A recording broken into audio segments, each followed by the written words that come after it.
Good morning, ladies and gentlemen. Thank you for attending this very, very, very special event. Just one note before we start. The programme will be 45 minutes long.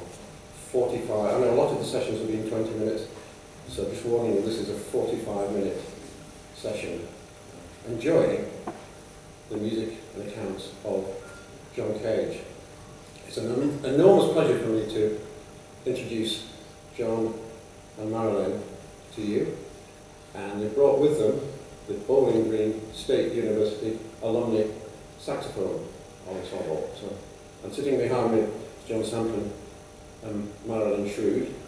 I have to own up that this was my idea, and I'm really quite good at ideas, and they take about 7 seconds to form. And then John spent the last 2 years putting this together. So really, that's how the Saxophone Congresses work, to get other people to do it. And I'm delighted. And when John knew that I was proposing to do a celebration of Cage in this 2012 centenary year, he said, "Oh, I'd really like to curate that for you, and we'll see what happens." So you're going to hear all sorts of things, and accounts, and music, and it's going to be very, very exciting. I'm really grateful to John for putting this together. And just on a personal note, I've known John, I think we met in Washington 27 years ago at the Saxophone Congress in Washington, DC. And it's a fact that John Sampen has been an invited performer at no fewer than 14 World Saxophone Congresses, which is going back to the very first one in Chicago in 1969. So it's a particular pleasure to welcome him here to the 16th World Saxophone Congress in St. Andrews. But really, we want to know about John Cage. But please, could you big welcome to John Sampen and Marilyn Shrude.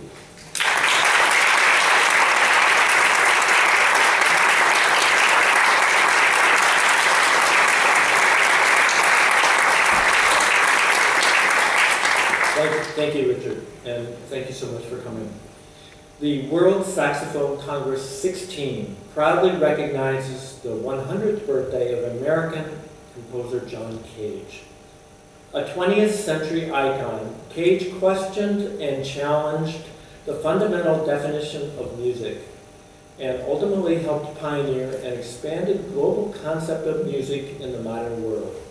Cage writes that whether I make them or not, there are always sounds to be heard, and all sounds are excellent. Everything we do is music.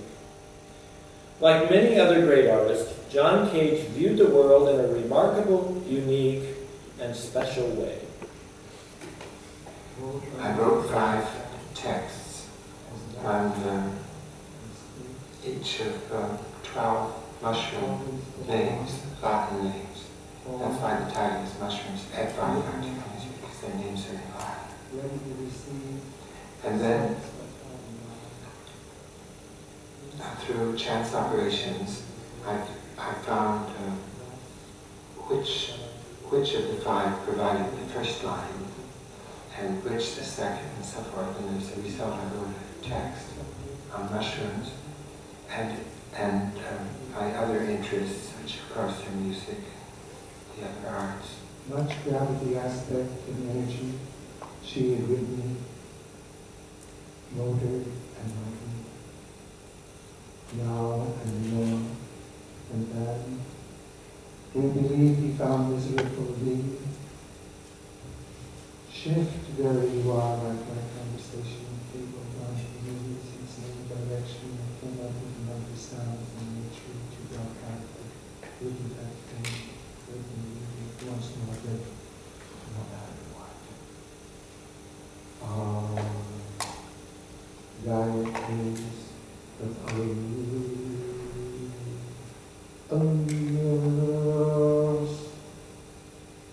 oh,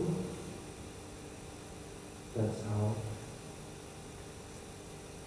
Outside that good pearl.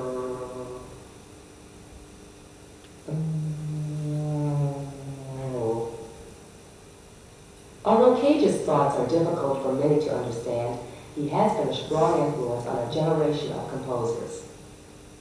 The piece that you read to us tonight, how much of it did you write under the influence of these I've taken mushrooms to change my mind. I find my mind interesting enough.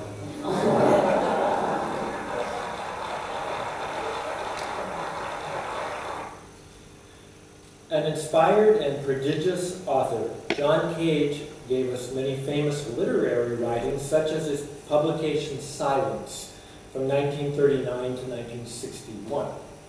This is a book of essays and experimental writings interspersed with non-sequitur stories.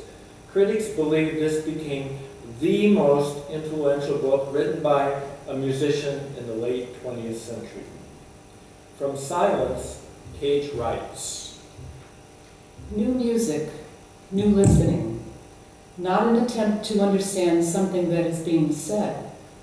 For if something were being said, the sounds would be given the shapes of words, just in attention to the activity of sounds. When a composer feels a responsibility to make rather than accept, he eliminates from the area of possibility all those events that do not suggest this, at that point in time, vogue for profundity. For if he takes himself seriously, wishes to be considered great, and he thereby diminishes his love and increases his fear and concern about what people will think. He must do it better, more impressively, more beautifully than anybody else. And what precisely does this beautiful, profound object, this masterpiece, have to do with life?"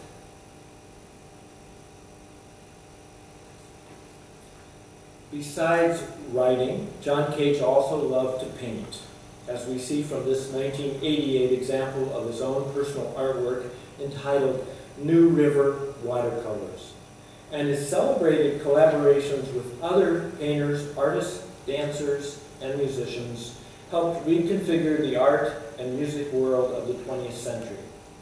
Here we see John Cage with Marcel Duchamp in a performance of Cage's music from 1968, and another photo showing John Cage with dancer Merce Cunningham and artist Robert Rauschenberg from the 1950s. Many of our most famous composers of the 1900s had little or no interest in the saxophone.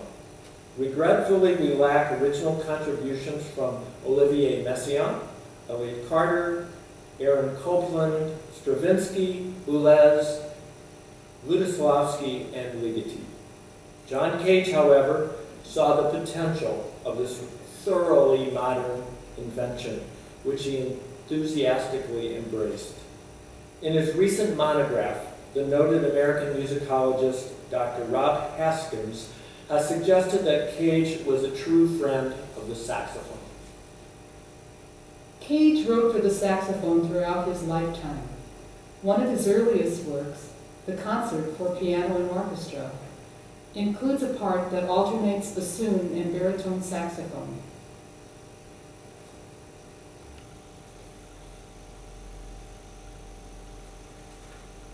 Another work, the Sonata for Two Voices, 1934, can be played on the instrument with excellent results. The saxophone is the quintessential modern wind instrument.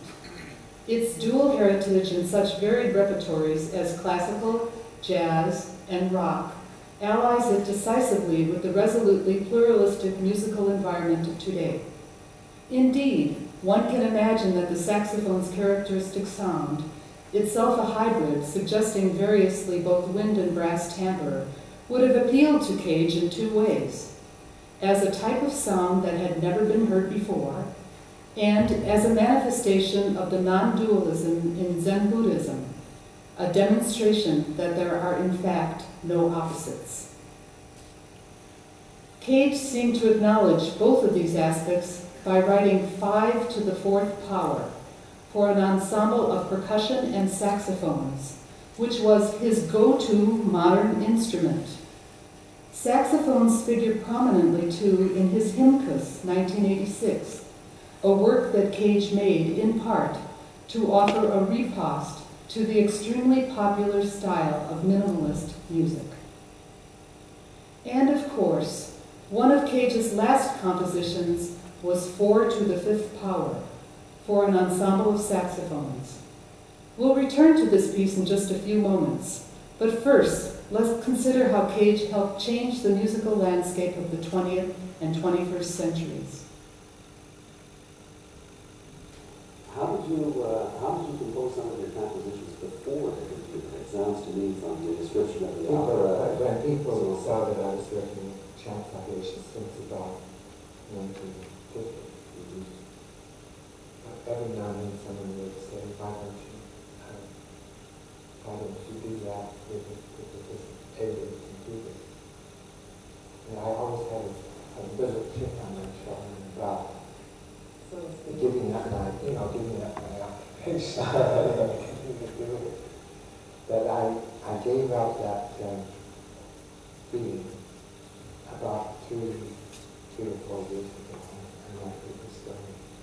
But I had gone to the School of Art at Dance, Buchanan, and there was a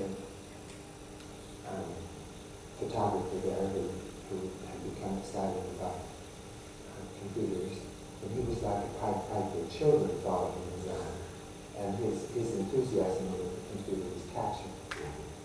And when I got home, I got a young Canadian composer to help me because I didn't want to do any programming. And I had a PC on. I'd gotten rid of my typewriter. Well, it took you an incredible amount of time to compose music Oh, I did. And I forget the exact amount, but it's printed. I used to.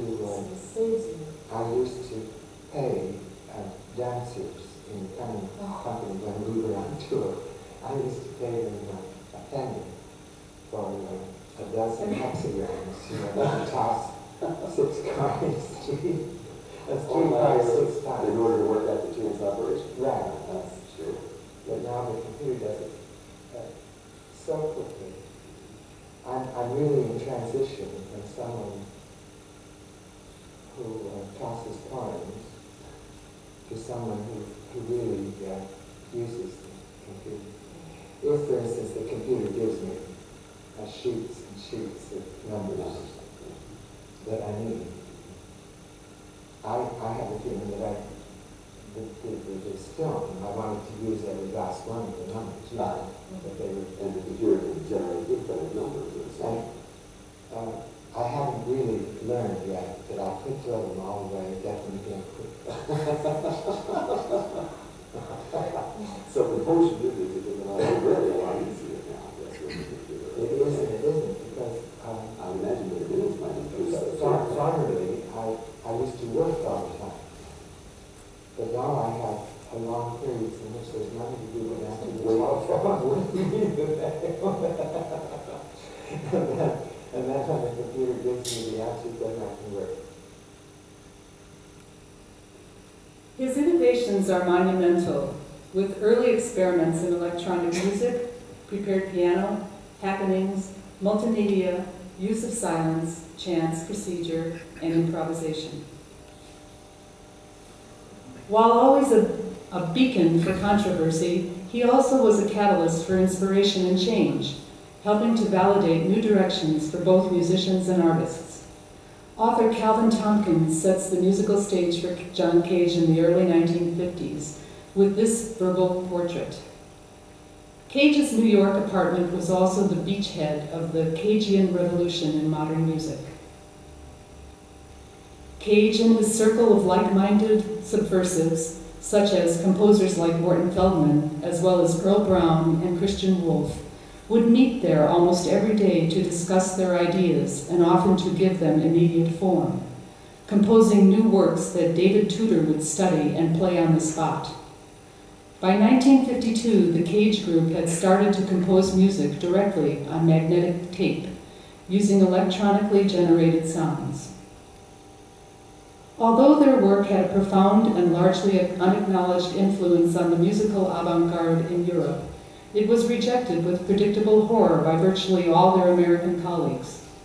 The general feeling among American composers and critics at the time was that Cage had renounced all artistic responsibility.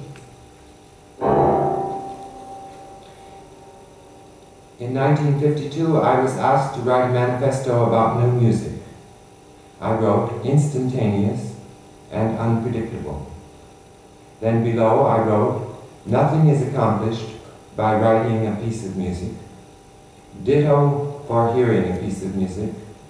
Ditto for playing a piece of music. Then there was a bracket and the words, our ears are now in excellent condition. My signature followed, and that was all there was to it.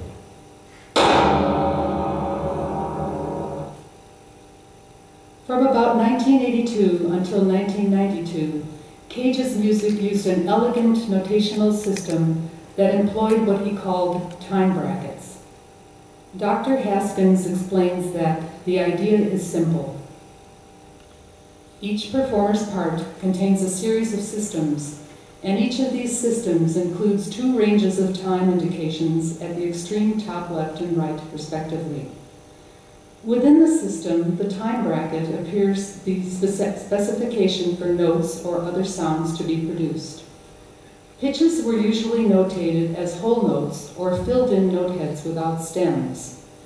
For a performance, the musician selects when the note will begin from the time range at the left and when it will end from the one at the right. In 1987, he began writing a series of works whose titles consisted only of a number indicating the number of players involved, for instance, 4, and as he completed additional works for that number of musicians, a superscript Arabic number delineating the order or works in the series, for instance, 4 to the 5th power. When a listener first hears a number piece, especially one that lasts a long time, the experience can be very unsettling. For those used to music that is frankly expressive, or that aims to elicit very specific emotions along a tightly controlled dramatic trajectory, the experience can, in fact, be downright unpleasant. One seems to attend to the slowly changing soundscape on the edge of consciousness, neither asleep nor fully awake, but somewhere in between. For some, the experience might resemble Zen meditation. For others, one in which one becomes aware of sounds and people together in the unfolding of regular time, rather like being with family members or other loved ones in silence, simply experiencing the pleasure of their energy. The number pieces count as some of Cage's most beautiful and most expressive music. To compose these pieces, Cage used several different methods, and some of his working materials no longer exist. But one can discern the following general plan. He first established the length of a commission. Then he used a software which divided the total time into time brackets. Once determined, Cage set about selecting the sonic content. This he did usually by numbering the entire pitch range for a specific instrument and selecting which number would appear through an automation of Cage's beloved I Ching. If desired, Cage could then use chance operations to specify additional aspects of the sonic. But in many of the works, such aspects are left to the performer's discretion.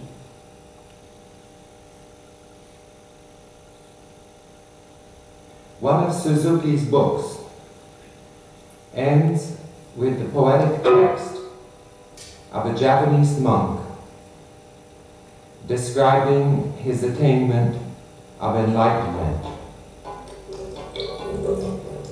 The final poem says, "Now that I'm enlightened, I'm just as miserable as ever."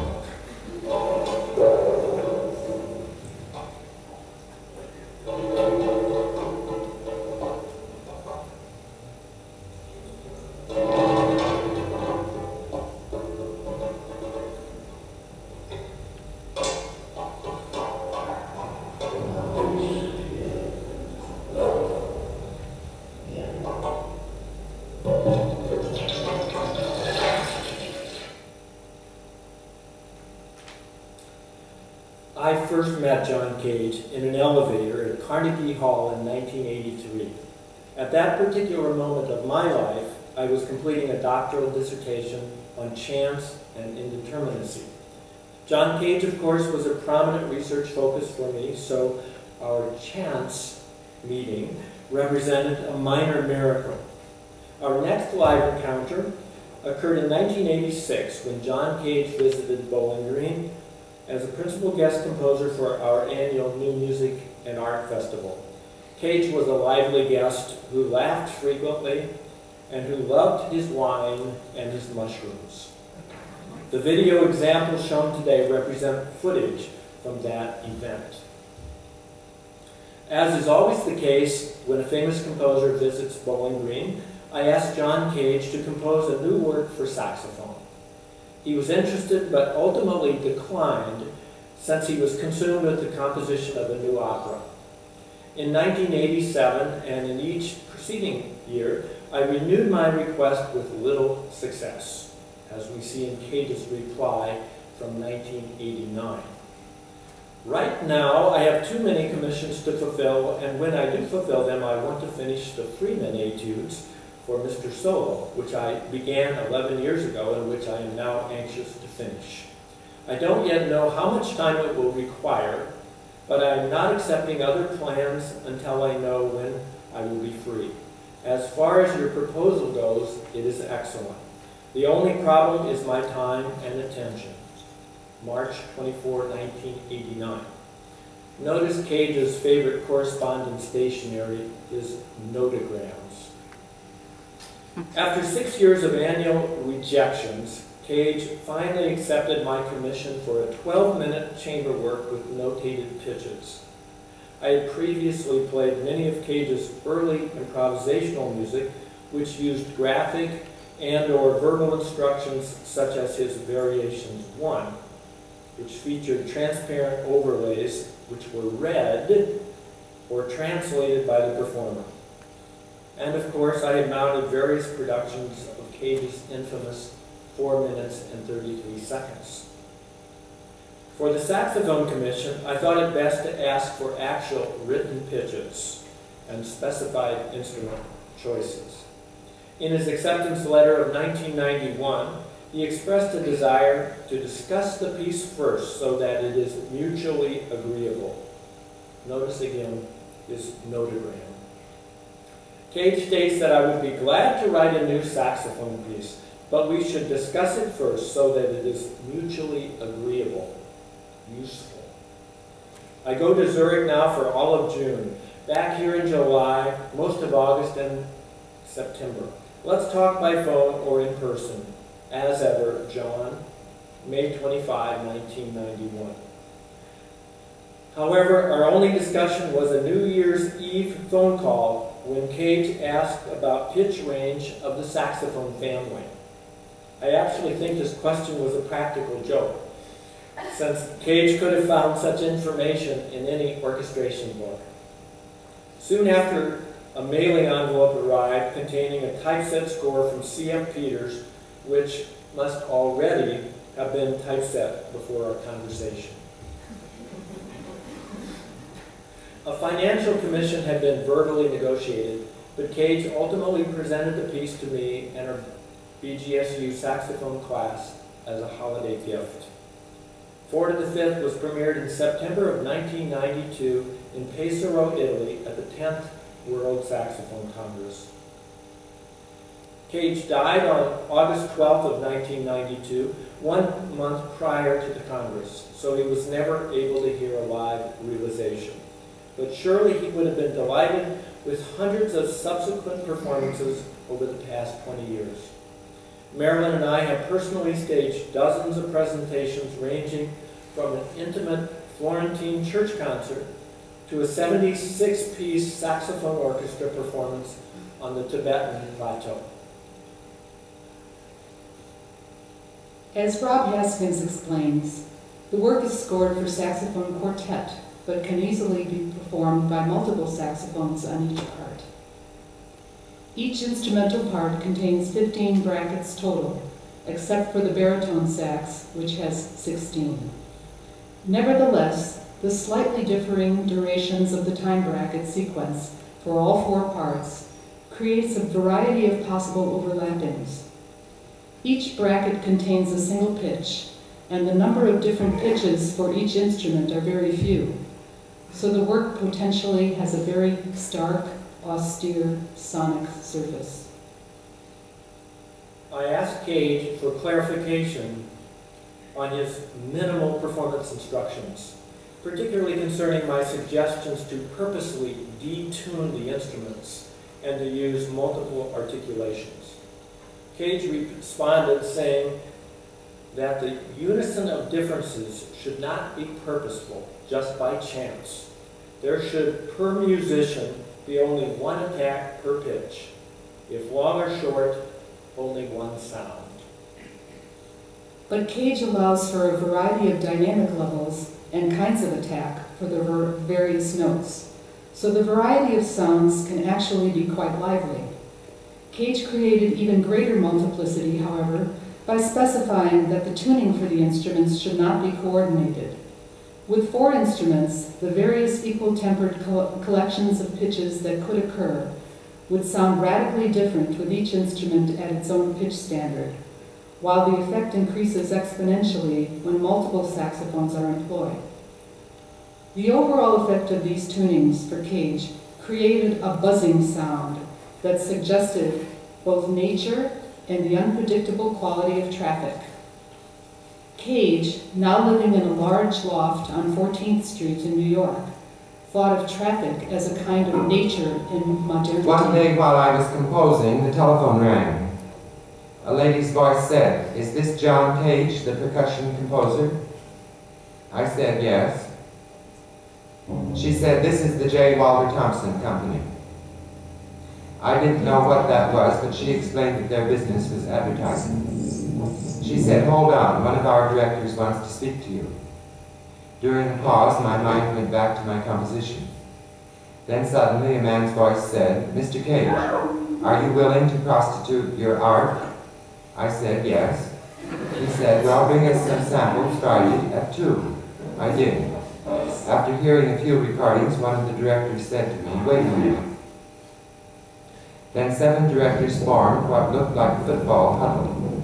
From this, one of them finally emerged, came over to me and said, "You're too good for us. We're going to save you for Robinson Crusoe." The tunings also had a political aspect. The phrase he used to describe them, a unison of differences, accords perfectly with his idea of anarchism, which is perhaps best described in the words of Peter Kropotkin, a principle or theory of life and conduct under which society is conceived without government, where harmony arises through free agreements concluded between the various groups. As an important contribution to the saxophone repertoire, 4 to the 5th is critical in that it gives audiences the opportunity to attend rather closely to the saxophone's distinctive modern timbre. Its nearly unique status as a number piece that can be done as both chamber music and as an ensemble work with multiple instruments also seems to suggest a particular love for the sound of the instrument and its special role in articulating the character of new music. Among the many pieces in the saxophone literature since 1900, 4 to the 5th sounds like few other works, which bodes well for its occupying an honored place in that literature for the foreseeable future. As musicians of the World Saxophone Congress 16, we celebrate John Cage, who, in the words of Kyle Gann, opened up a new, freer attitude toward self-expression for composers and performers who came after him. A cheerful lecturer who could deflect anger and incomprehension with humor and calm, Cage became a father figure to younger generations. For nearly 50 years, John Cage was America's leading light for new music. As our ensemble now presents a live performance of 4 to the 5th, perhaps it is appropriate to remember in Cage's own words, "Living takes place each instant, and that instant is always changing. The wisest thing to do is to open one's ears immediately and hear a sound suddenly before one's thinking has a chance to turn it into something logical, abstract, or symbolical.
Thank you.